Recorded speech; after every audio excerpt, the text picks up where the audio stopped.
Joshua Van! There you are, Joshua. Pardon my joke, Joshua. I like to keep TJ on his toes a little bit, maybe surprise the guests once in a while. Sir, I'm good, man. How you doing? I'm good, Joshua. I'm good. Joshua, you were so impressive in that fight, and it was so unreal. Your strategy against Brandon Royval, coming in on a short notice and doing what you did, just impressive. You know, I'm impressed by a lot of fighters in the UFC over the years, many fighters, but you made a huge move in this fight with the way the fans look at you, the way the powers that be look at you, and to go to number one in the contender ratings. What was your rating going into that fight?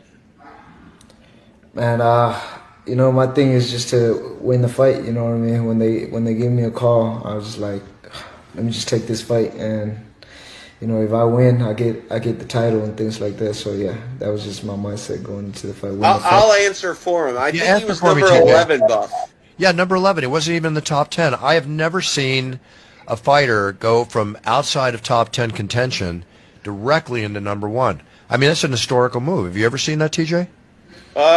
Not that I can recall. And you know, you mentioned Brandon Royval. Credit to him for taking this fight, because if I was Royval, I don't think I'd be taking on Josh Van if I were given the opportunity, especially on short notice. He was the number one contender.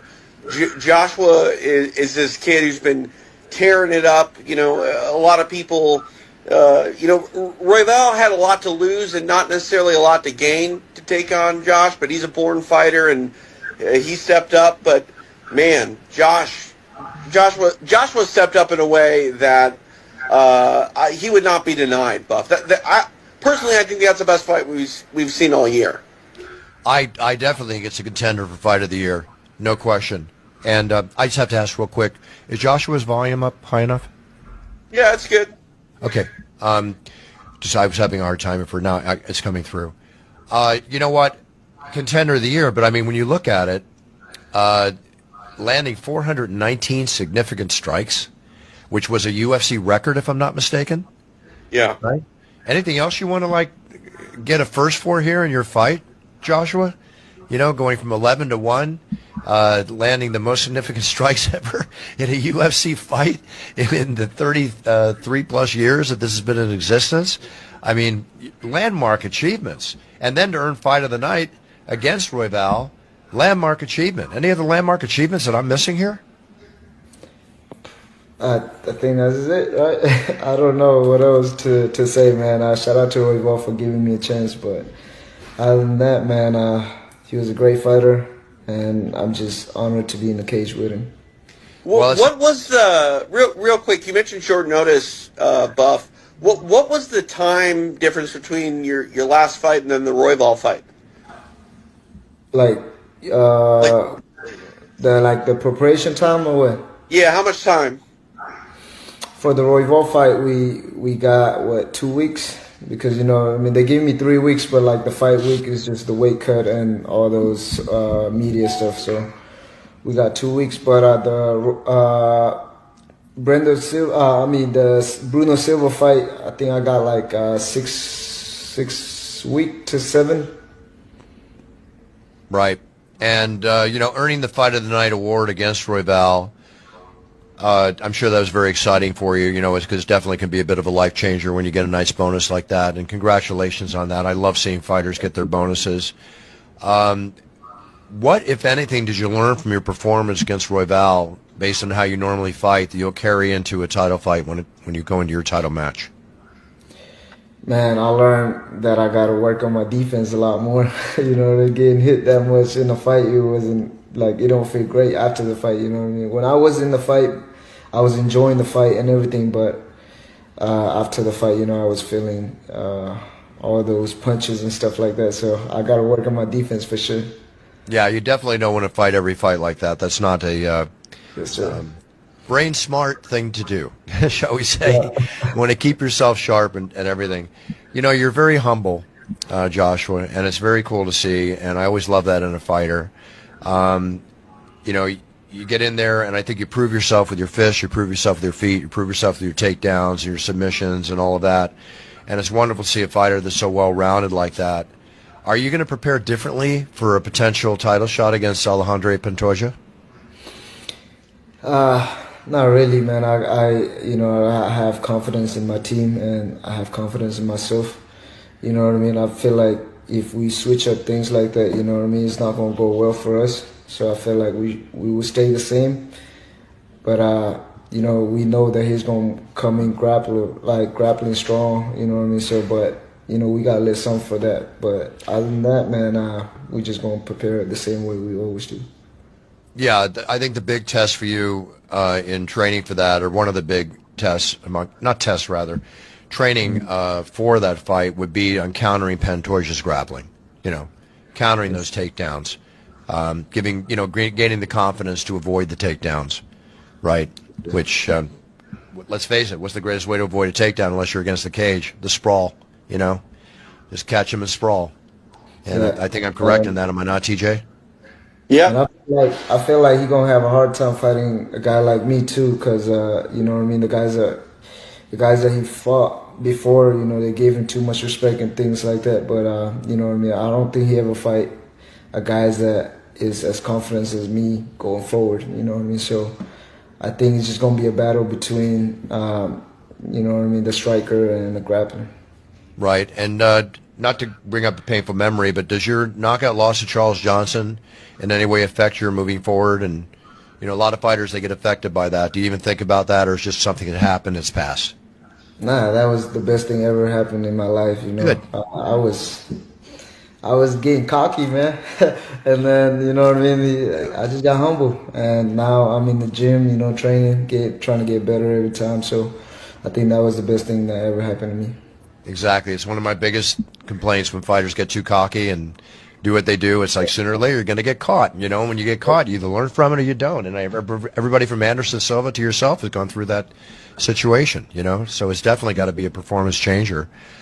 As far as your high strike rate that you had against Brandon, going against Pantoja, you said you don't want to get hit as much. I think that will probably affect your high strike rate too, like maybe choosing your position or choosing your shots better, or will it not affect it? Well, here's one thing. I say I got to work on my defense, but the thing is, Royval is very long, guys. Most of the time, like when I hit him and I step back, his arm will still reach me and things like that. But you got to remember, Pantoja is my height. You know what I mean? So it's going to be a lot easier for me to hit him and not get hit. So I feel like, you know what I mean, I'll do a lot better here with my striking than the Royval fight. Very cool. You feel a lot of pressure coming up if you're fighting for a UFC flyweight title? Being as young as you are at 23, does it create more pressure for you, or is it just another fight? Nah, it's just another fight, man. I just happen to we'll be like fighting for the championship. You know what I mean? So it's just another fight. Wonderful. And aren't you excited about potentially being one of the youngest UFC champions ever? Yeah, I'm excited to be like that. I'm going to be the first Asian male UFC champion. You know what I mean? That is history in the making. I didn't even think about that. Yeah. That's true. Yeah. There I you didn't go. even think about that.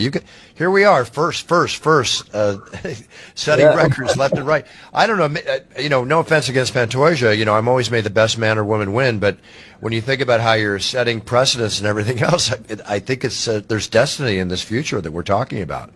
That'd be awesome. And to be the first Asian champion in the octagon, that'd be an incredible achievement for many, many reasons beyond the obvious. Yes, sir, and it will happen because I write it on the paper, and Right. it will happen. So, Well, if you wrote it down, I always say in the motivational speeches I get, no matter what idea you have, no matter what your goal is for the future, if you don't write it down, it's not going to happen. yes, sir. And there's an actor named Jim Carrey who wrote a $20 million check to himself and kept it in his wallet, right? You know Jim Carrey, the actor? And he did that when he was very, very, very young, right? Mm-hmm. And lo and behold, he made a $20 million plus payday, and it came true. There you go. Write it down. What else have you written down, Joshua? Man, before I got called to the UFC, I said I had this journal, and I said, "Road to UFC. I will be in the UFC this year."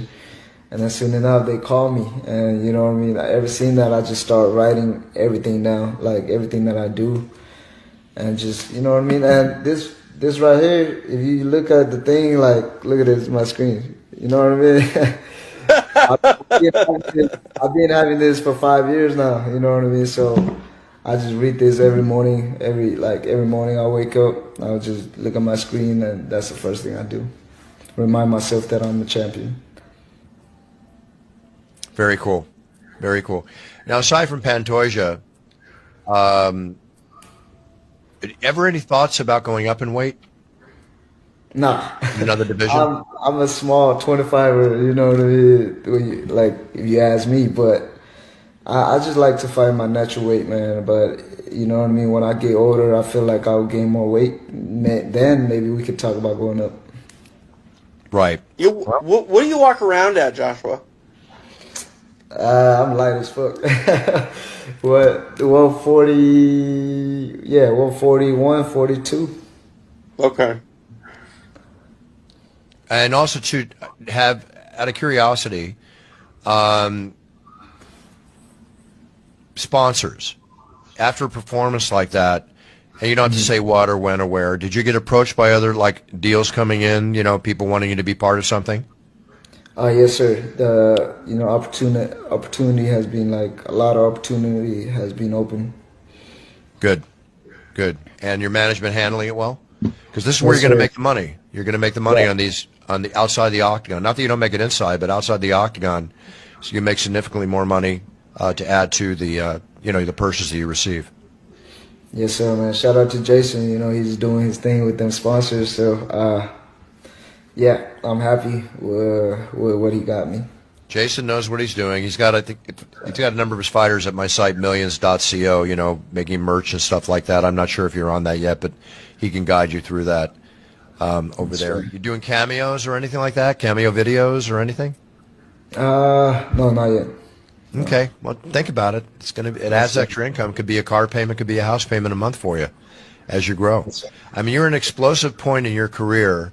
Every time you step in and step out of that octagon, it's taking you to another level. So you want to pre-prepare for it as much as possible. Yes, sir.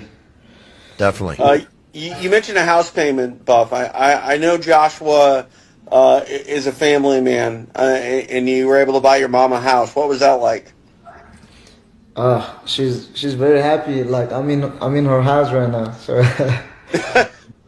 Nice. yeah. Like You're a guy that keeps his circle pretty small, Joshua. How important is that to sort of stay level-headed?